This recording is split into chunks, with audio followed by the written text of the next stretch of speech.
খোয়াই রামচন্দ্রঘাটে যুব মোর্চা সভাপতির বাড়িতে হামলা। শাসক দলের অভিযোগ তিপ্রা মথার দিকে। নিগো বাণিজ্য পূর্ব পরিকল্পনা বলে অভিযোগ, খণ্ডন রঞ্জিত দেববর্মার। রামচন্দ্রঘাটে উত্তেজনা। খোয়াইয়ের রামচন্দ্রঘাট এলাকায় যুব মোর্চার এক নেতার বাড়িতে সংঘবদ্ধ হামলার অভিযোগকে কেন্দ্র করে রাজনৈতিক উত্তেজনা ছড়িয়েছে। ঘটনায় গুরুতর জখম হয়েছেন যুব মোর্চার সভাপতি রূপক ঘোষ এবং তার বৃদ্ধা মা মীনা ঘোষ। ইতিমধ্যে হামলার দৃশ্য সিসিটিভি ফুটেজে প্রকাশ্যে এসেছে। এই ঘটনায় ভারতীয় জনতা পার্টির পক্ষ থেকে খোয়াই থানা পুলিশে লিখিত অভিযোগ দায়ের করা হয়েছে। বিজেপি রামচন্দ্রঘাট মণ্ডলের পক্ষে মনোজ দেব দাবি করেন, দলের ঘোষিত কর্মসূচি বানচাল করার উদ্দেশ্যে এই হামলা। তিনি জানান, মন্ত্রী বিকাশ দেববর্মার ঘোষণায় শীঘ্রই একটি বাইক র্যালির আয়োজন হওয়ার কথা ছিল।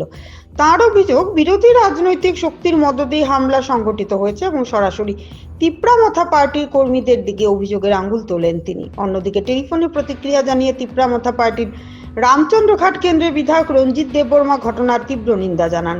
তবে তার বক্তব্য ভিন্ন। তিনি দাবি করেন, আজ হোলি উপলক্ষে স্থানীয় উপজাতি যুবকদের আমন্ত্রণ জানানো হয়েছিল রূপক ঘোষের বাড়িতে। সেখানে কথাবার্তা বলতে গিয়ে উপস্থিত কিছু যুবকের উদ্দেশ্যে অশালীন ভাষা এবং জাত তুলে গালিগালাজ করা হয় বলে অভিযোগ করেন তিনি। এর জেরে পরিস্থিতি উত্তপ্ত হয়ে ওঠে এবং অনভিপ্রেত ঘটনা ঘটে। তাছাড়া তাদের সাথে তো কোনো তিপ্রামথা পার্টি ফ্ল্যাগ ছিল না।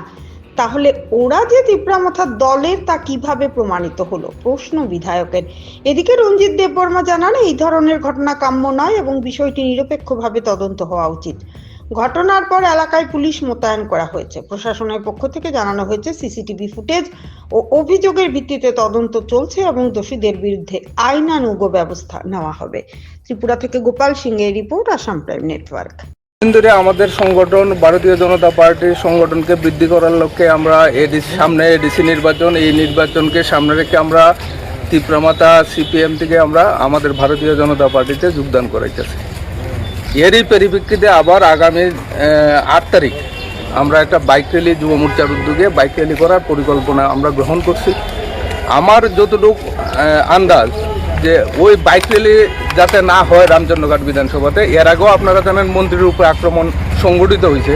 হ্যাঁ, এই বাইক র্যালি যাতে না করা যায় তার লিগেই সম্ভবত আজকের এই তিপ্রামথা মানে যুব মোর্চার সভাপতির উপর আক্রমণ সংঘটিত করছে।